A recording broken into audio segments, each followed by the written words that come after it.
Kudus, Alkitab telah menuliskannya di dalam kitab Kejadian pasal 1 ayat 2, yaitu Roh Allah melayang-layang di atas permukaan air. Dan Roh Kudus itu adalah Roh Kudus, ia adalah Tuhan pemberi kehidupan. Oke, baik Bapak Ibu, sebelum kita ke sesi tanya jawab, kepada Bapak Ibu yang belum mengisi presensi pada malam hari ini, silahkan Bapak Ibu untuk mengisi presensi yang ada pada kolom chat.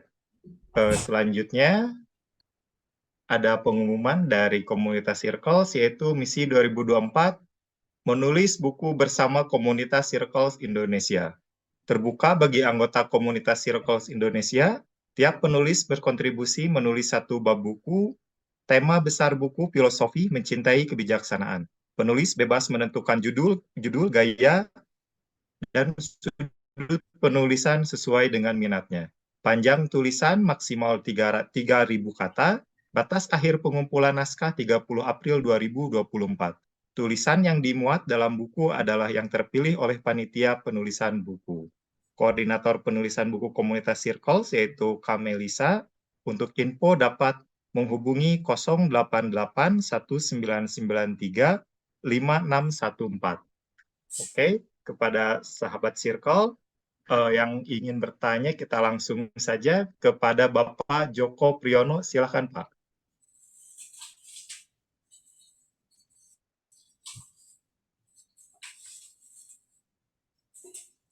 Halo, Pak Joko.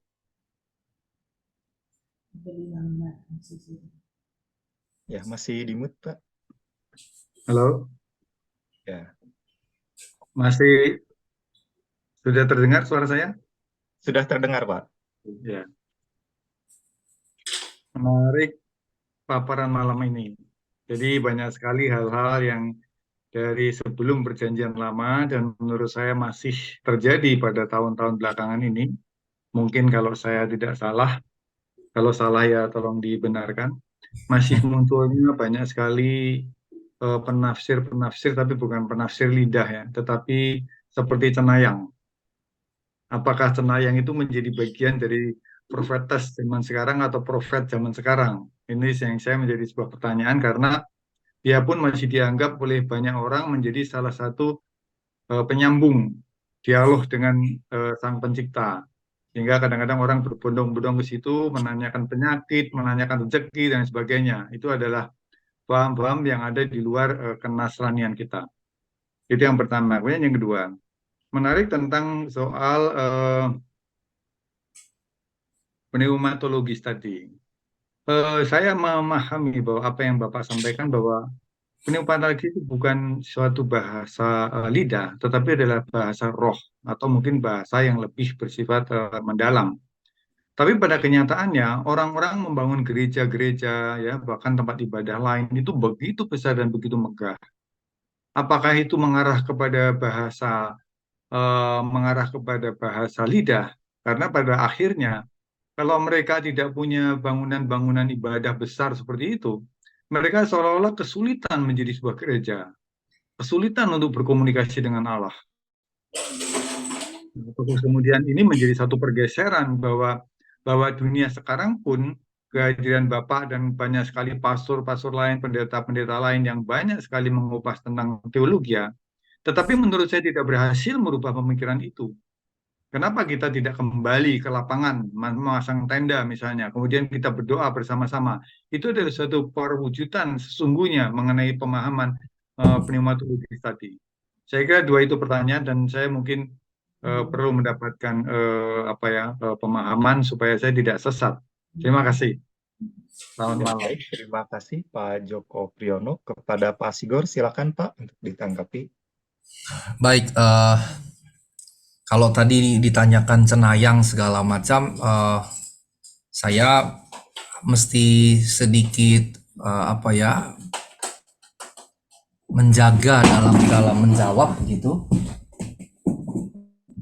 Karena biar bagaimana kita yang dari berbagai macam latar belakang yang berbeda bisa kemudian memiliki jawaban yang berbeda. Tetapi izinkan saya sebagai seorang dosen biblika yang tentunya menjawabnya lebih banyak akan dari latar belakang kajian biblis, dan pneumatologi yang saya sampaikan juga sebetulnya adalah bagaimana membawa suara biblis itu dipahami juga sebagai suara roh dalam konteks sosial.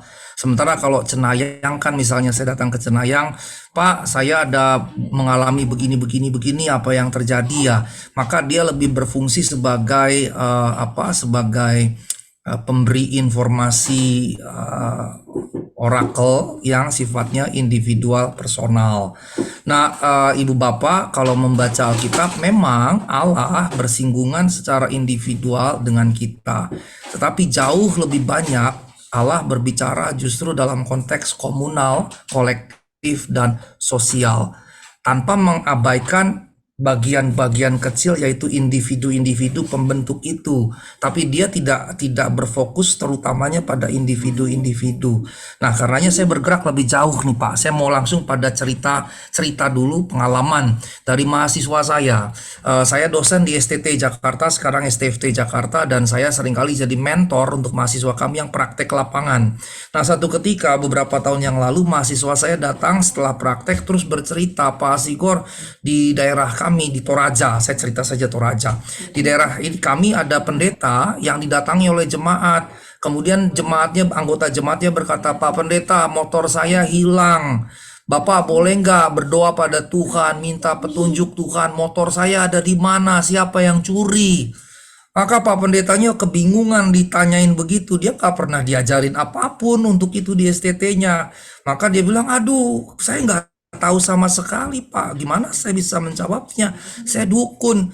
Maka si anggota jemaat menjadi kecewa, bahkan kesal dan marah. Dia pergi, dia cari dukun di sekitaran wilayah dekat gerejanya, dan dia temukan dukun. Dan dukun itu kemudian berkata begini, Pak, setelah saya semedi, saya dapat petunjuk motor Bapak itu ada di tempat ini dan pencurinya masih ada di situ.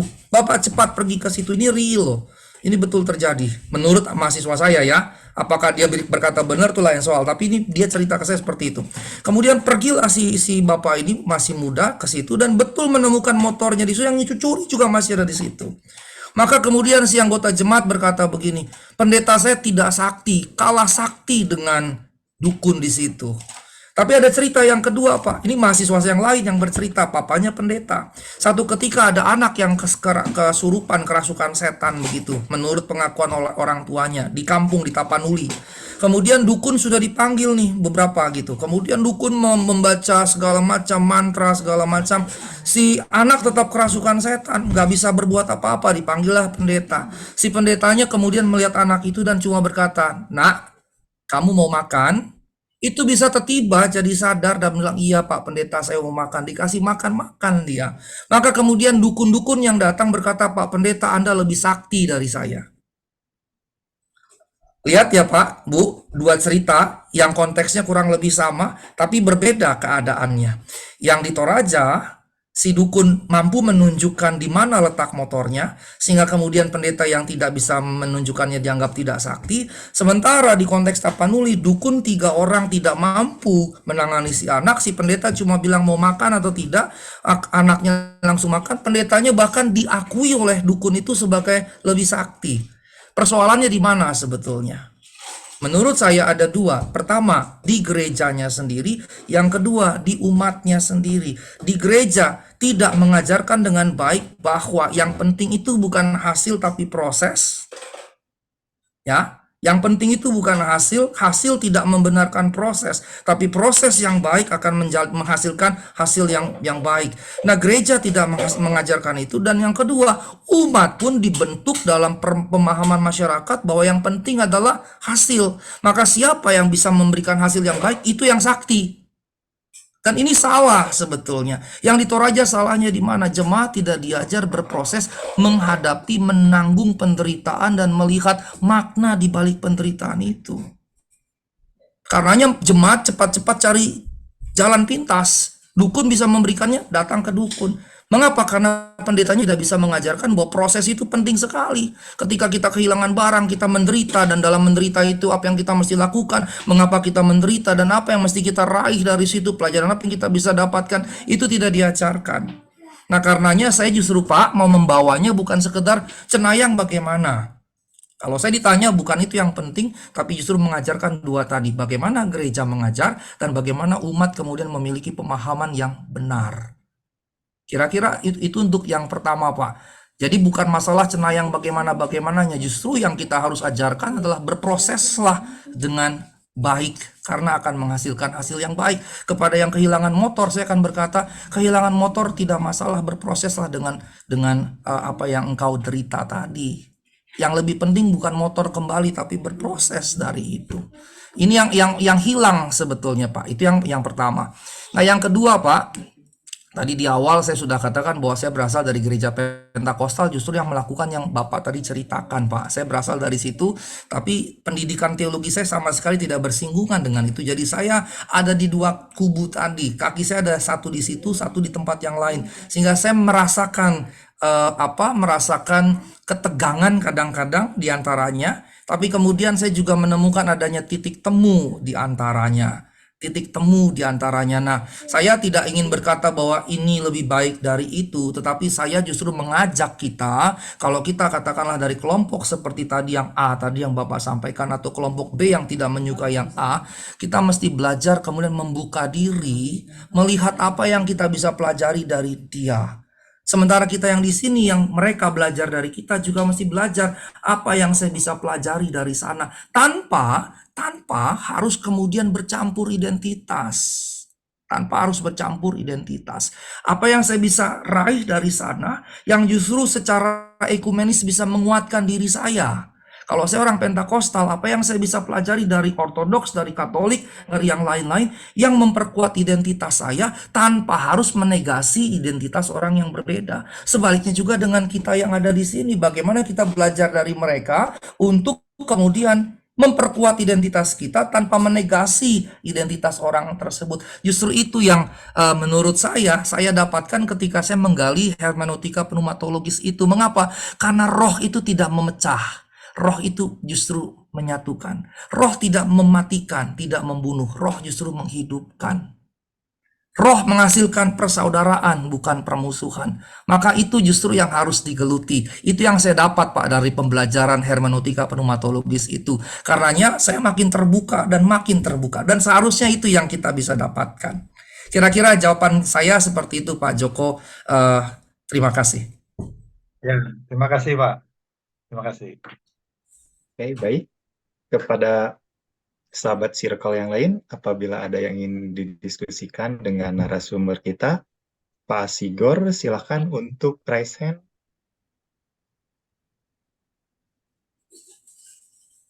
Silakan, Bapak Ibu.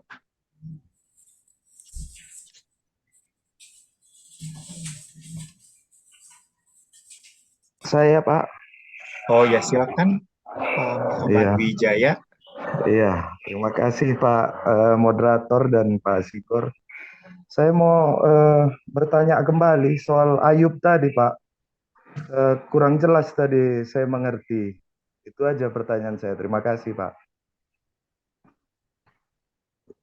Soal di kitab Ayub tentang roh. Ya. Apakah langsung dijawab, Pak Fajar? Iya, Pak, silakan untuk langsung dijawab. Baik, saya tadi menyebut Ayub 33 ayat 4, dan di Ayub 33 ayat 4, Pak Tarigan, dikatakan bahwa roh Allah menciptakan manusia. Dan saya katakan tadi, narasi dalam kitab Ayub membawa kisah penciptaan sedikit lebih jauh gitu, putting it further. Di mana dia menaruhnya lebih jauh? Kalau di Kejadian 1 ayat 1, pada mulanya Allah menciptakan langit dan bumi. Ayat 2-nya roh Allah melayang-layang di atas permukaan samudra, gitu ya.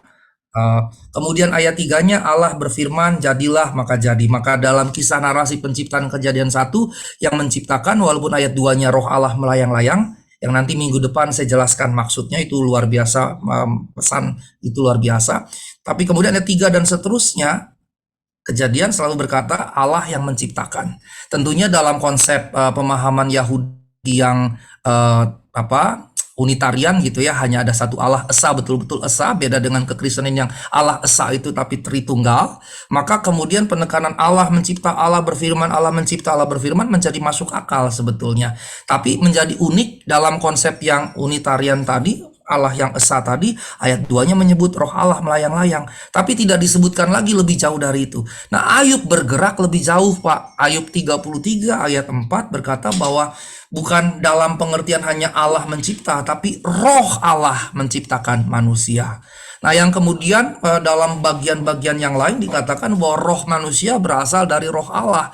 Maka dengan kata lain, dia mau menunjukkan sebetulnya ketika roh Allah menciptakan manusia dan kemudian roh manusia berasal dari roh Allah, sebetulnya ada sedikit kurang lebih bisa kita tarik, ada aspek-aspek yang sifatnya divine dalam diri manusia, tetapi itu justru yang diabaikan. Yang tadi kemudian saya katakan ketika saya bicara bahwa manusia, kepada manusia juga dikenakan istilah pneuma, roh, dan roh itu dikaitkan dengan batin, dengan hati nurani, dan batin hati nurani dikaitkan dengan nilai-nilai, dengan moralitas.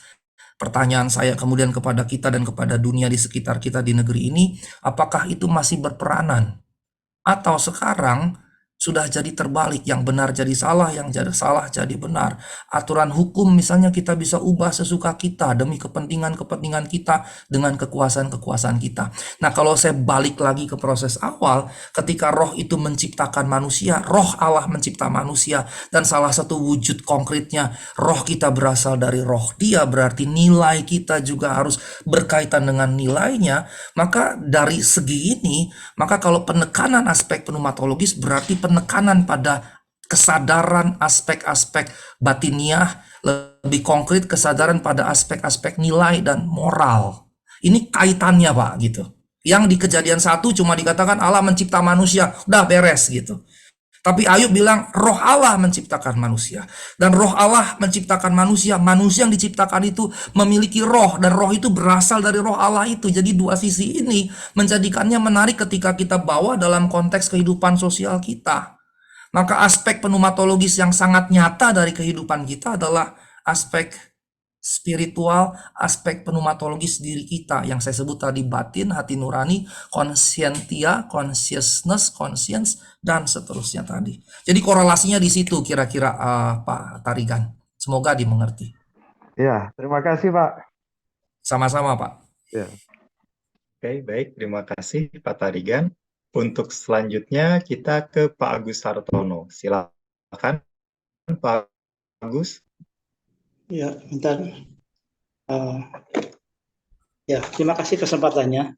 Dari pemaparan dari awal sampai akhir ini, bolehkah saya memberi suatu pemahaman bahwa terkait dengan roh Allah, pneumatologi, itu bergerak, beraktivitas atau berkarya di dalam area anugerah umum dan juga anugerah khusus. Anugerah khusus bersifat rohani spiritualitas, tetapi kalau anugerah umum bersifat keilmuan, kebijakan-kebijakan orang-orang yang membuat karya-karya kebijakan maupun bersifat filosofis ataupun hal-hal yang seperti itu ya. Jadi kayak penemuan virus, semua hal-hal yang bersifat anugerah umum itu juga sebetulnya pemberian dari roh Allah supaya mereka itu berpikir dan menghasilkan suatu karya-karya yang baik untuk kemanusiaan. Jadi pada akhirnya kita tuh pendekatannya lebih kepada open mind dan open system. Jadi bukan open mind tapi closed system. Mohon diberi koreksi kalau saya salah ya. Terima kasih Pak Asigor. Saya langsung tanggapi ya Mas Fajar ya. Ya. Baik Pak, terima kasih loh Pak. Bapak memberikan istilah yang berbeda. Pak Agus memberikan istilah yang berbeda, anugerah khusus, anugerah umum. Anugerah khusus itu Bapak kaitkan dengan spiritualitas, aspek-aspek spiritual. Anugerah umum Bapak kaitkan dengan aspek intelektualitas. Walaupun dalam materi saya sengaja tidak memisahkan itu, tapi tidak dipisahkan sebetulnya itu dua hal yang nampak gitu ya. Nah, kalau dalam apa yang saya sampaikan, dia berkelindan Pak, dia berkelindan. Dia berkelindan. Mengapa dia berkelindan? Memang yang satu kelihatan, yang satu tidak kelihatan, tetapi itu adalah dua sisi yang dia menyatu berkelindan. Mengapa? Karena dua-dua itu berasal dari roh yang sama. Tadi saya berikan dalam 4 penjelasan. Pertama, roh itu life giver, yang berikutnya dia adalah skill giver, yang berikutnya adalah intellectual ratio giver, yang rationality giver, yang keempat tadi dia adalah leadership giver.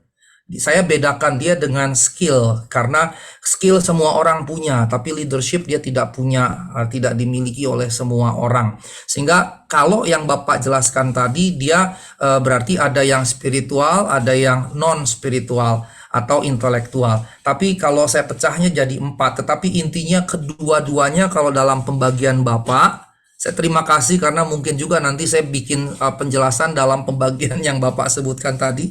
Itu inspiring juga. Thank you Pak. Bapak berarti berproses tadi dalam penjelasan saya. Dan kedua tadi adalah dari Allah. Tapi dia tidak boleh terpisah Pak.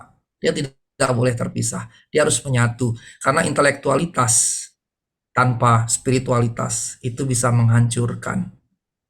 Ya, pisau di tangan Pak Dokter, ada 2 dokter tadi di sini, bisa berfungsi menyembuhkan, tapi pisau yang sama bisa membunuh ketika dia tidak memiliki aspek yang satu lagi. Karenanya dia satu kesatuan.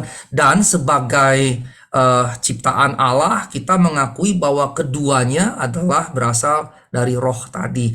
Nah, karenanya ketika kita menghidupinya, spiritualitas tadi harus terus dikembangkan untuk menopang intelektualitas yang juga terus berkembang. Sehingga kemudian arahnya menjadi jelas. Karena saya bawanya dia kemudian dalam social life, maka keduanya harus dikaitkan dalam social life. Kita bisa saja punya aspek spiritual kuat dan intelektual kuat, tapi kalau dia tidak berkaitan sama sekali dengan aspek sosial, sebetulnya jadi omong kosong.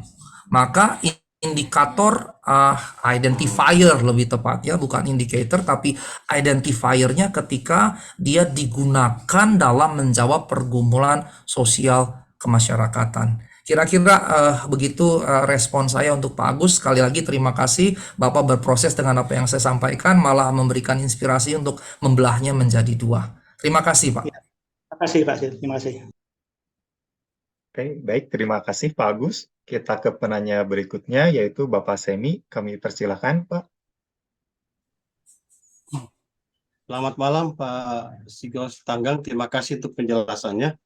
Tadi Bapak sempat menjelaskan tentang bahwa Trinitarian itu lebih ditafsirkan dalam Perjanjian Baru oleh Kekristenan, sedangkan kalau Yahudi itu Unitarian. Tapi saya mau bertanya, apakah Yahudi yang mana nih Pak? Yang Second Temple ke sekarang atau yang ke belakang sebelum Second Temple? Itu yang pertama. Yang kedua, ini berhubungan dengan penafsiran Kejadian pasal 1 dan Ayub tadi. Ya, beberapa ahli biblika menempatkan Ayub itu sebelum Taurat ya, ditulis sebelum Taurat.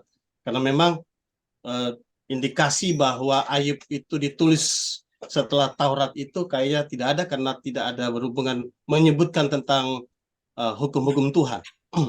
Jadi Ayub kemungkinan besar ditulis sebelum masa Musa menuliskan Taurat. Itu kalau misalnya orang mengatakan bahwa yang penulis Taurat adalah Musa, karena ada beberapa yang tidak mengakui itu. Kalau saya tetap masih tradisi yang lama bahwa Musa penulis Taurat. Jadi kalau misalnya masa Ayub sampai Musa mengakui dalam tanda kutip bahwa Allah itu Roh Kudus itu pencipta, berarti ada pengakuan bahwa bukan cuma Allah dalam tanda kutip mungkin Bapa ya, itu tunggal, tapi jamak, dan itu juga dalam penafsiran bahwa Elohim itu adalah jamak.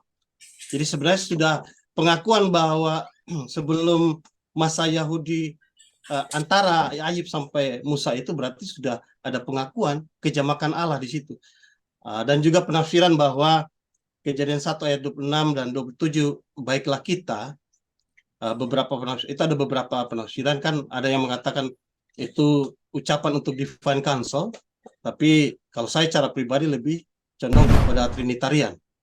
Jadi Yahudi yang mana ini, Pak? Karena dalam baik dari Ayub sampai ke Musa itu sudah mengakui bahwa ada kejamakan Allah di sana.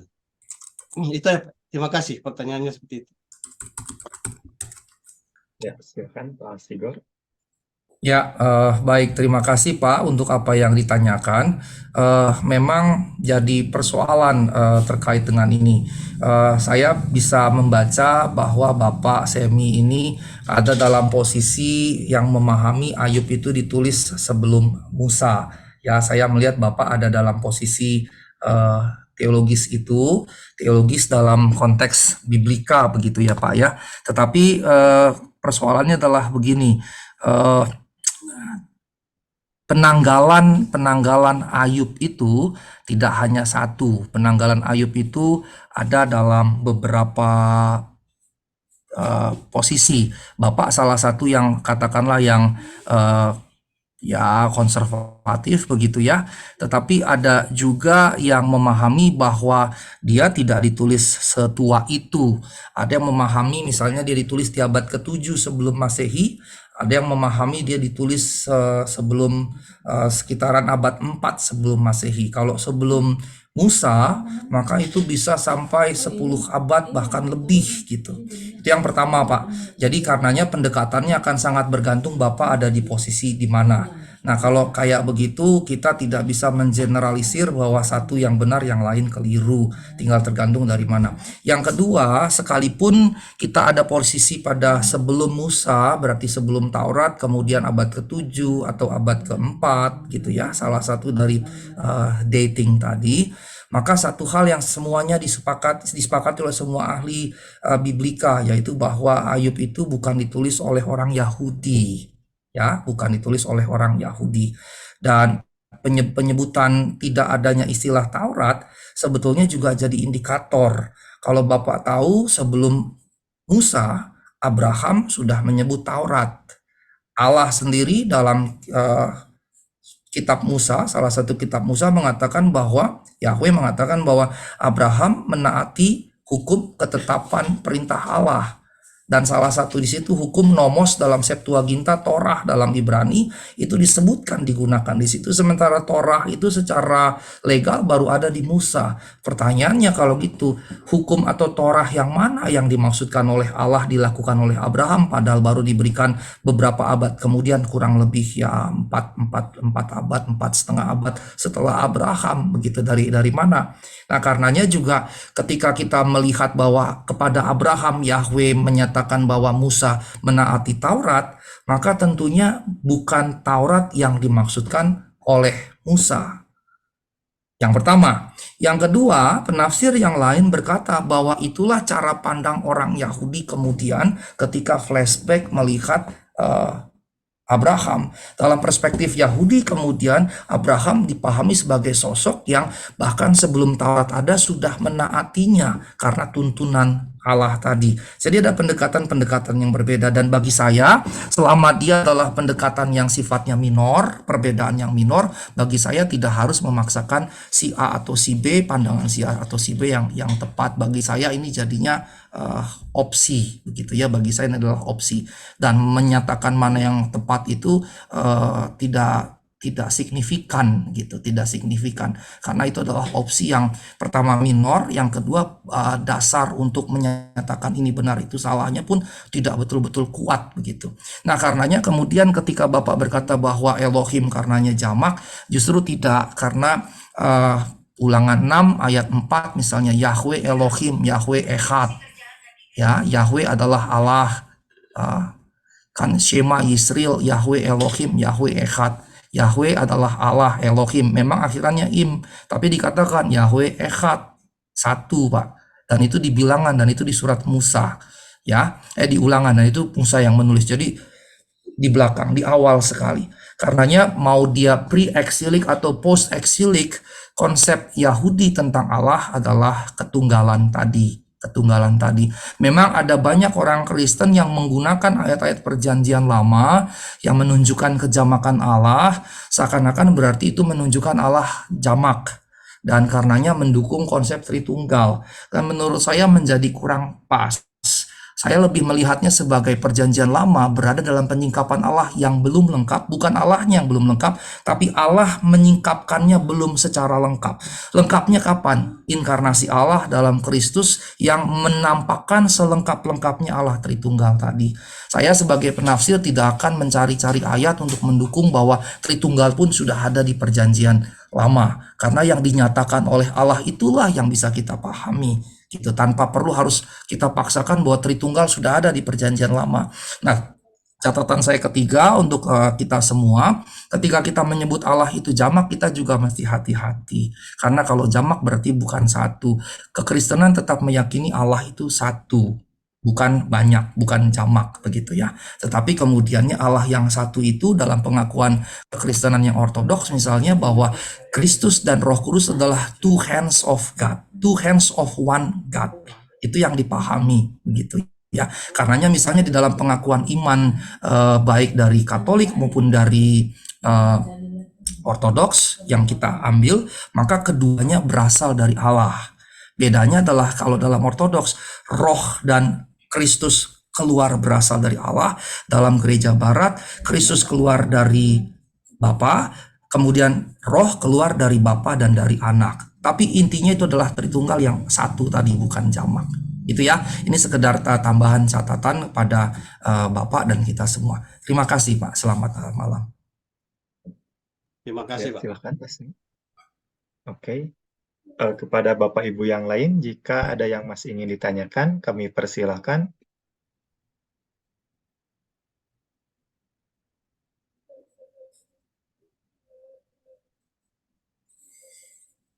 Oke. Nah, baik. Pak Agus Hartono, silakan Pak, jika ingin menambahkan pertanyaannya.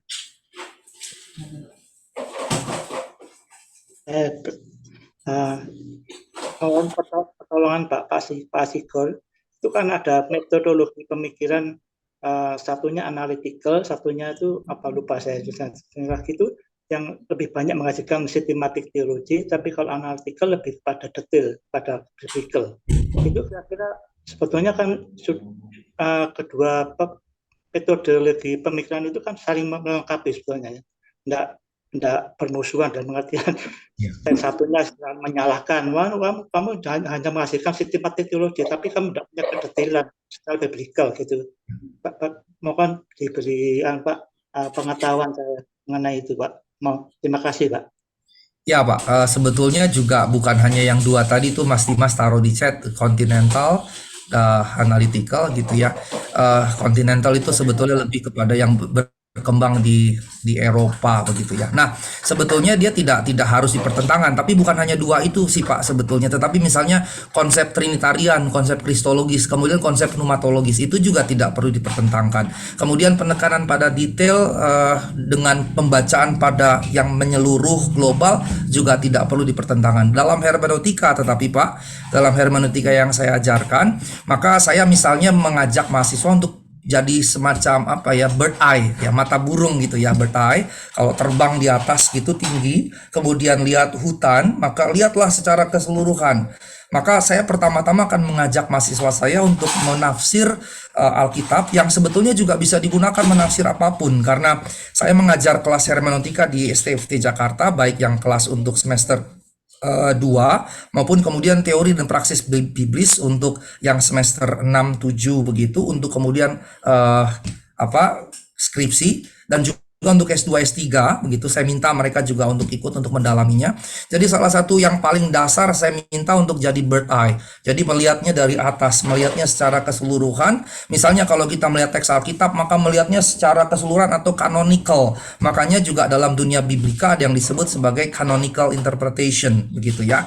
Tetapi canonical interpretation kok bisa terjerembab pada bahaya. Terjerembab pada bahayanya, kemudian menyeluruhkan, menyelaraskan, menguniversalkan semuanya begitu.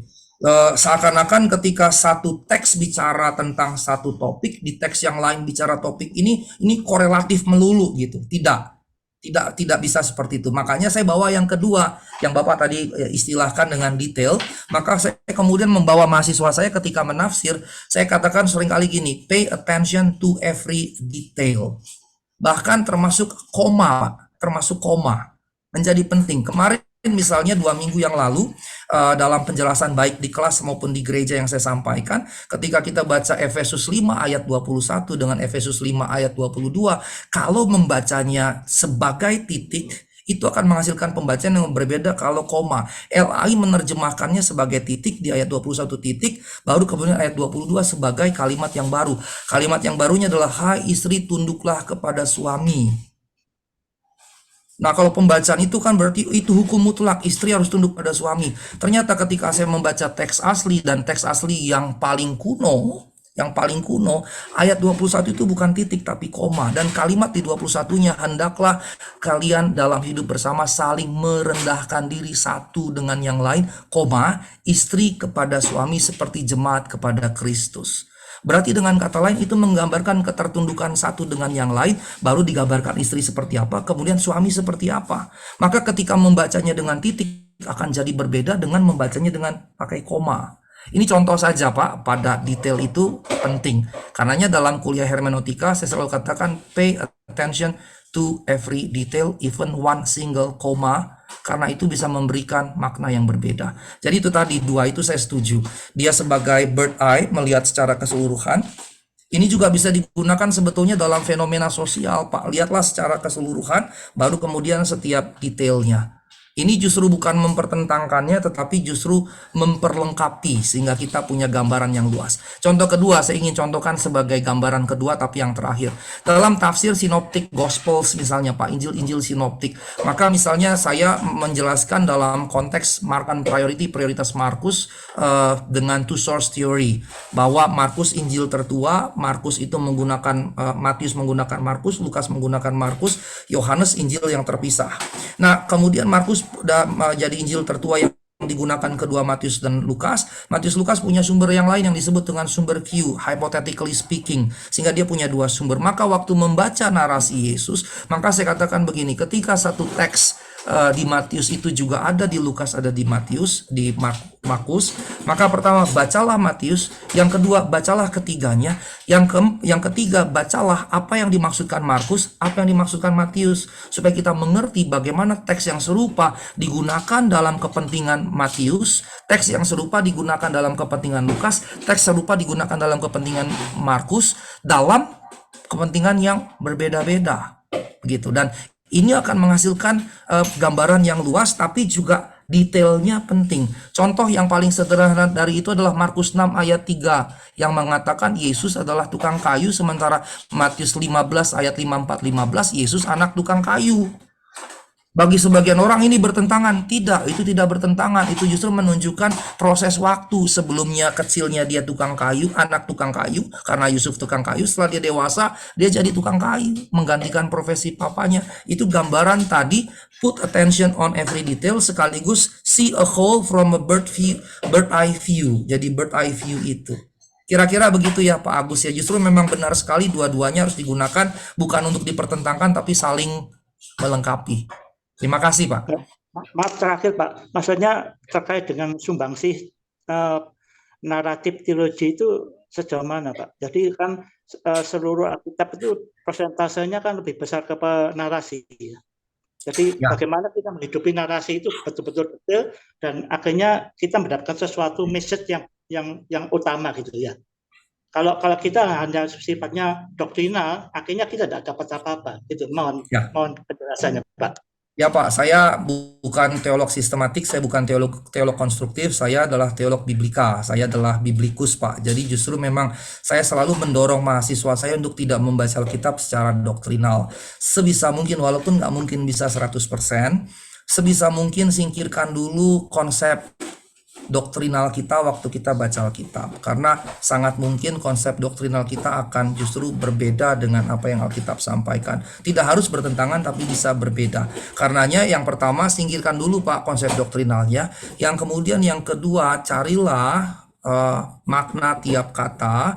Ada 2 biasanya Pak, secara sintaksis kemudian secara semantik. Contohnya Pak, Waktu Yesus berdoa di Taman Getsemani, ya Aba, ya Bapa, jikalau boleh biarlah cawan ini lalu. Cawan. Maka arti sintaksisnya cawan itu kan ya cangkir gitu ya. Seperti ini gelas besar, dia cangkir. Itu sintaksisnya. Tapi semantiknya apa? Maka kita mesti lihat backgroundnya. Di perjanjian lama, cawan itu bisa dua. Cawan pesta, cawan murka. Cawan pesta raja, cawan murka Allah. Maka yang digunakan oleh Yesus, biarlah cawan ini lalu kalau boleh, asal bukan kehendakku tapi kehendakmu yang jadi. Maka cawan di sini tidak mungkin cawan pesta karena Yesus tidak sedang berpesta. Tapi berarti cawan ini cawan murka Allah. Maka pemahaman cawan tadi berarti Yesus ini sedang berdoa bahwa murka Allah akan ditimpakan kepadanya. Itu salah satu contohnya.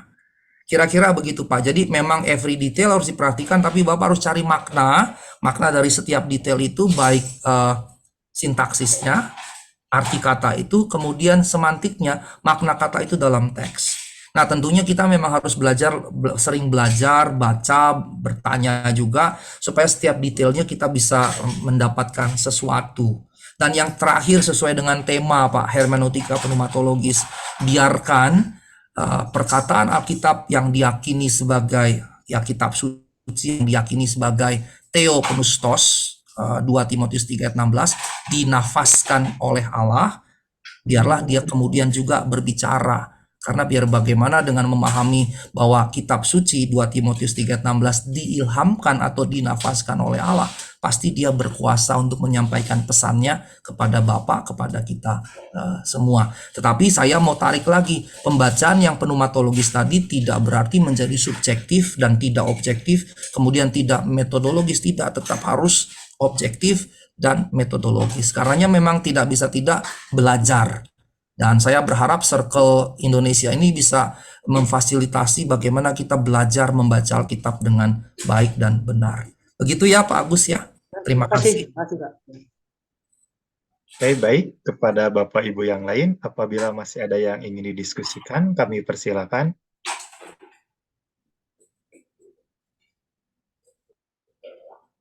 Silakan. Pak Joko, apabila ingin menanggapi kembali, kami persilakan.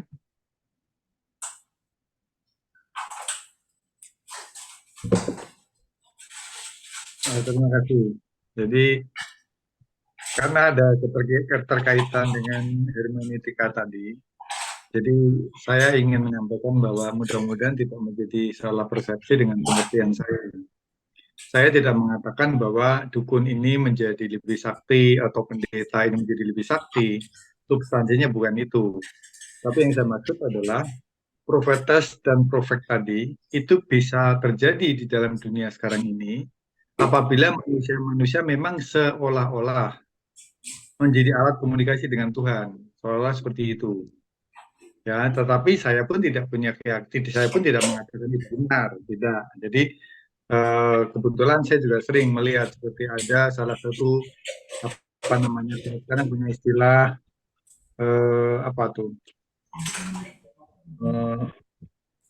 pokoknya orang-orang yang punya kelebihan seringkali mengatakan akan terjadi bencana alam, akan terjadi kecelakaan, sebagainya.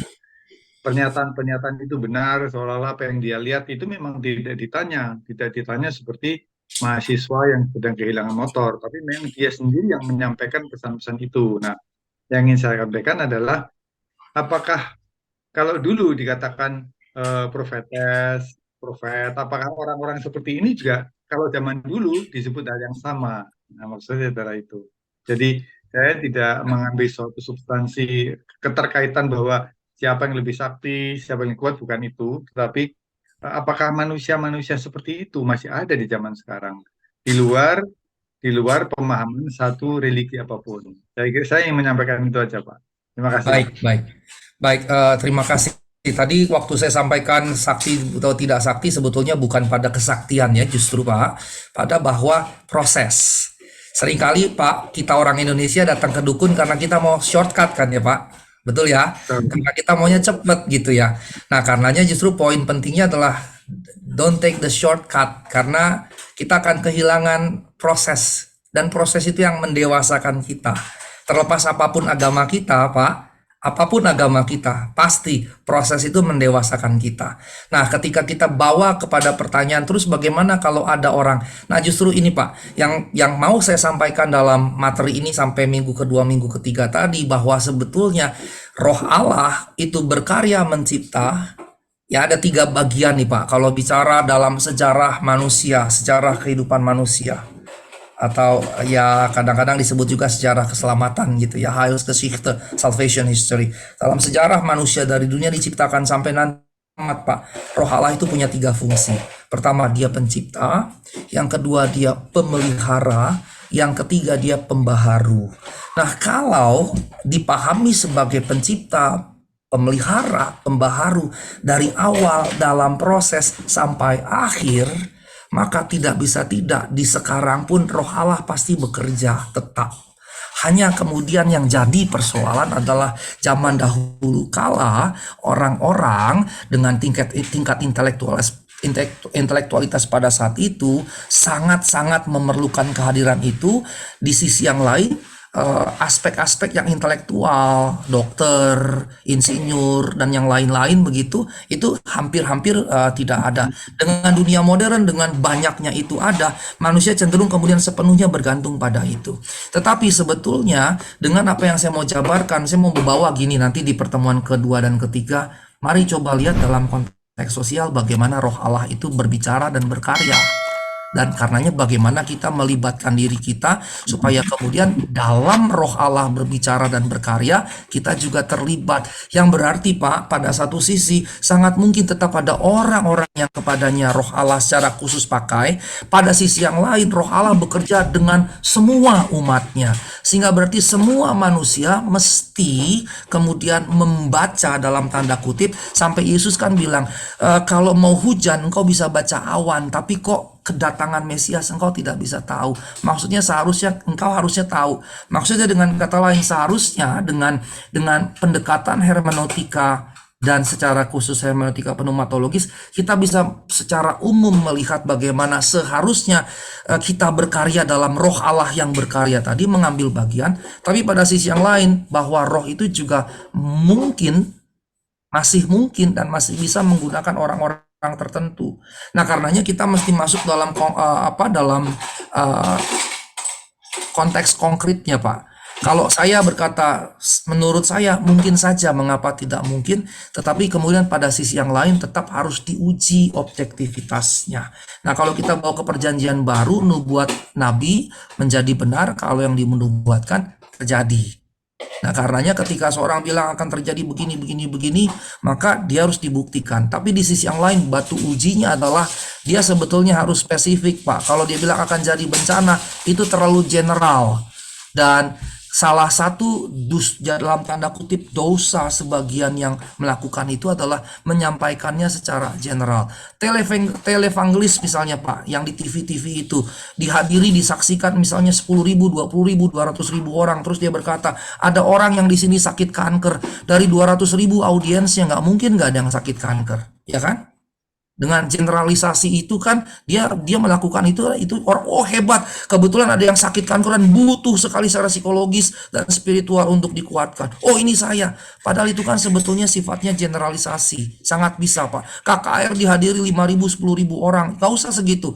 Saya pernah juga mimpin KKR dihadiri 3.000 orang. Itu berkata di sini ada yang lumpuh, itu sangat mungkin Pak. Ada yang sakit kanker, ada yang sakit jantung, itu sangat mungkin karena itu bermain di wilayah probabilitas. Semakin besar audiensnya, probabilitasnya juga akan semakin besar. Maka karenanya harus spesifik salah satu batu ujiannya.